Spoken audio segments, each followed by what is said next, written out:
আসসালামু আলাইকুম রহমতুল্লাহ। এখন আমরা বলবো ভাইরাসের সংখ্যা বৃদ্ধি নিয়ে। তো ভাইরাসের ভিতরে জড় এবং জীবীয় দুই ধরনের বৈশিষ্ট্য বিদ্যমান। তা জীবীয় বিশিষ্টের ভিতরে একটা হলো ভাইরাসের সংখ্যা বৃদ্ধি। ভাইরাস সংখ্যা বৃদ্ধি করতে পারে, কিন্তু তখনই সংখ্যা বৃদ্ধি করতে পারবে যখন সে কোনো একটা পোষকদের ভিতরে থাকবে। পোষকদের বাইরে ভাইরাস জড় অবস্থায় থাকে, তখন সে সংখ্যা বৃদ্ধি করতে পারে না। তো ভাইরাসের সংখ্যা বৃদ্ধি, এটাকে যে ব্যাকটেরিওফাজ আছে, ব্যাকটেরিওফাজের সংখ্যা বৃদ্ধি বা অনুলিপন প্রক্রিয়া বিশেষত্ব অনুযায়ী ফাজ ভাইরাসকে দুই ভাগে ভাগ করা হয়। ব্যাকটেরিওফাজ কোনগুলো? যে সমস্ত ভাইরাস বা ফাজ ব্যাকটেরিয়াকে ধ্বংস করে বা ব্যাকটেরিয়ার ভিতরে সংখ্যা বৃদ্ধি করে, সেগুলো হলো ব্যাকটেরিয়াফাজ। সেই ব্যাকটেরিওফাজের সংখ্যা বৃদ্ধি বা অনুলিপন প্রক্রিয়ার বিশেষত্ব অনুযায়ী সমস্ত ফাজকে দুই ভাবে ভাগ করা হয়। একটা হলো লাইটিক ফাজ আর একটা লাইসোজনিক ফাজ। তো লাইটিক ফাজ কোনগুলো? লাইটিক ফাজ হলো যে প্রক্রিয়ায় ভাইরাস তার পোষকদেহের ভিতরে প্রবেশ করার পরে পোষকদেহকে সম্পূর্ণভাবে ধ্বংস করে ফেলে, অর্থাৎ পোষকদেহ অর্থাৎ ব্যাকটেরিয়াকে সম্পূর্ণভাবে নষ্ট করে ফেলে নতুন একটা ভাইরাস সৃষ্টি হয়। সেটা হলো নতুন ভাইরাস সৃষ্টি হয়, সেটা হলো লাইটিক ফাজ। আর লাইসোজনিক ফাজ কি? লাইসোজনিক ফাজ হচ্ছে সেই সমস্ত ভাইরাস যেগুলো তোমার পোষক দেহ বা ব্যাকটেরিয়ার ভিতরে প্রবেশ করার পরে ব্যাকটেরিয়ার যে ডিএনএ থাকে সেই ডিএনএর সাথে ভাইরাসের ডিএনএ একত্রে সহ অবস্থান করে, সেগুলো হলো লাইসোজনিক ফাজ। তো লাইটিক ফাজ যে চক্র সম্পন্ন করে সেটাকে বলা হয় লাইটিক চক্র, আর লাইসোজনিক ফাজ যে চক্র সম্পন্ন করে সেটাকে বলা হয় লাইসোজনিক চক্র।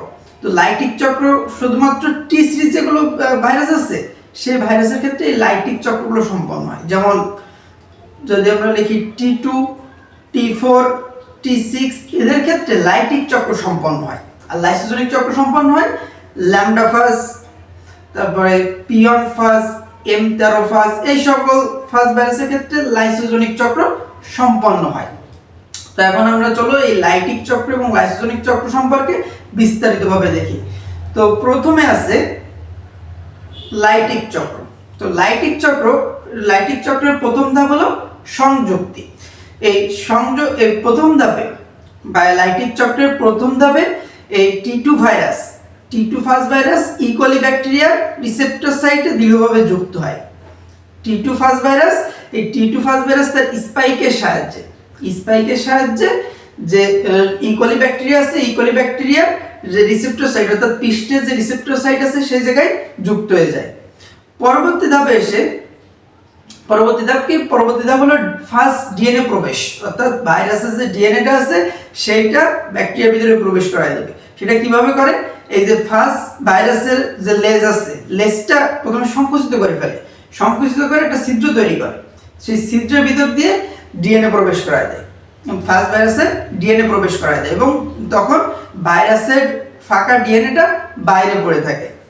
তার পরবর্তী ধাপে এসে যে প্রতিলিপন, এই যে ফার্স্ট ডিএনএ পোষকের ভিতরে প্রবেশ করলো, পোষকের ভিতরে প্রবেশ করার সাথে সাথে এই ফার্স্ট ডিএনএটা পুরো পোষকের নিয়ন্ত্রণ নিয়ে নিজের মতো করে ব্যাকটেরিয়াল ডিএনএ গুলো পুরো ধ্বংস করে ফেলে। ব্যাকটেরিয়াল ডিএনএ ধ্বংস করার পরে ব্যাকটেরিয়ার ভিতরেই তোমার লেজ, মাথা, তারপর ফার্স্ট ডিএনএ এগুলো তৈরি করে, অর্থাৎ ভাইরাসের যেগুলো প্রোটিন অংশ আছে মাথা, লেজ, সেগুলো তৈরি করবে এবং ফার্স্ট ডিএনএ তৈরি করবে, তবে সেগুলো আলাদাভাবে তৈরি করবে এবং পরবর্তী ধাপে এসে সেগুলো একত্রিত হয়ে যাবে, অর্থাৎ অ্যাসেম্বল হবে। এই ফার্স্ট ডিএনএ যেগুলো নতুন প্রোটিন আবরণের ভিতরে, এই ফার্স্ট ডিএনএ নতুন তৈরি হওয়া প্রোটিন আবরণের ভিতরে প্রবেশ করবে এবং মাথা, লেজ ও স্পাইক পর্যায়ক্রমে একত্রিত হয়ে একটা পূর্ণাঙ্গ ভাইরাসের রূপ নেবে এবং পরবর্তী ধাপে এই যে নতুন ভাইরাস তৈরি হলো, এগুলো ব্যাকটেরিয়ার যে প্রাচীর আছে ওইটাকে তোমার লাইসিস প্রক্রিয়ায় বিদীর্ণ করে বাইরে বেরিয়ে আসবে এবং এই প্রক্রিয়া সম্পূর্ণ হতে তোমার 30 মিনিটে প্রায় 300টি নতুন ফাজ সৃষ্টি হয়। এই প্রক্রিয়ার মাধ্যমে 30 মিনিটে, অর্থাৎ লাইটিক চক্রের মাধ্যমে 30 মিনিটে প্রায় 300টি ফাজ ভাইরাস সৃষ্টি হয়। আর এই যে সম্পূর্ণ সময়টাকে বলা হয় ইক্লিপস কাল। তো এই সম্পূর্ণ চক্রটা যদি আমরা আবার একটু দেখি, তাহলে দেখবো যে প্রথমে সংযুক্তি, প্রথমে একটা ভাইরাস এসে ব্যাকটেরিয়ার উপরে সংযুক্ত হবে, তারপরে তার ভাইরাসের ডিএনএ ব্যাকটেরিয়ার ভিতরে প্রবেশ করা দেবে, তারপরে ব্যাকটেরিয়ার ভিতরে এসে ব্যাকটেরিয়ার ডিএনএ নষ্ট করে ফেলবে এবং ভাইরাসের বিভিন্ন অংশ যেমন মাথা, লেজ, স্পাইক এগুলো আলাদা আলাদাভাবে তৈরি করবে। পরবর্তীতে এসে সেগুলো সব একত্রিত হবে এবং পরে একদম শেষে এসে এই যে ভাইরাস ছিল, ব্যাকটেরিয়া ছিল, ব্যাকটেরিয়ার কোষপ্রাচীর পুরো নষ্ট করে ফেলে নতুন ভাইরাসগুলো বের হয়ে আসবে। তো এইটা হলো সেই লাইটিক চক্র। এরপর আছে লাইসোজনিক চক্র। লাইসোজনিক চক্রের ক্ষেত্রে প্রথমে সেই একই রকম ভাবে রিসেপ্টর সাইটে এসে ভাইরাসগুলো এসে বসবে, অর্থাৎ লাইটিক চক্র কিন্তু ল্যামডা ফাজের ক্ষেত্রে সম্পন্ন হয়। তো ল্যামডা ফাজ এসে বসলো ইকোলির উপরে, ইকোলি ব্যাকটেরিয়ার উপরে বসলো, বসার পরে সে তার ডিএনএটা ব্যাকটেরিয়ার ভিতরে প্রবেশ করায় দেয়।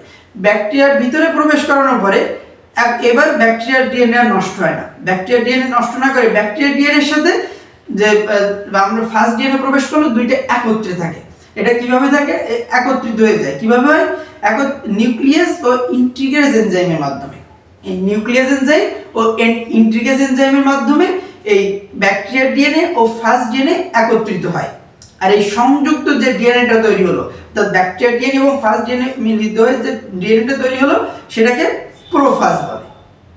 এবং এই যে প্রোফাজ তৈরি হলো ব্যাকটেরিয়ার ভিতরে, এরপরে ব্যাকটেরিয়া যে কয়বার তার দ্বিবিভাজনের মাধ্যমে সংখ্যা বৃদ্ধি করে, অর্থাৎ ব্যাকটেরিয়া তো স্বাভাবিক প্রক্রিয়া সংখ্যা বৃদ্ধি করে দ্বিবিভাজনের মাধ্যমে। তো ব্যাকটেরিয়া যে কয়বার দ্বিবিভাজনের মাধ্যমে সংখ্যা বৃদ্ধি করবে সে কয়বারই সেই তার ভাইরাসের অংশ, ভাইরাসের যে ভাইরাল ডিএনএটা আছে সেটাও তার রেপ্লিকেট হবে, অর্থাৎ ব্যাকটেরিয়ার ডিএনএর সাথে সেটাও বৃদ্ধি পাবে।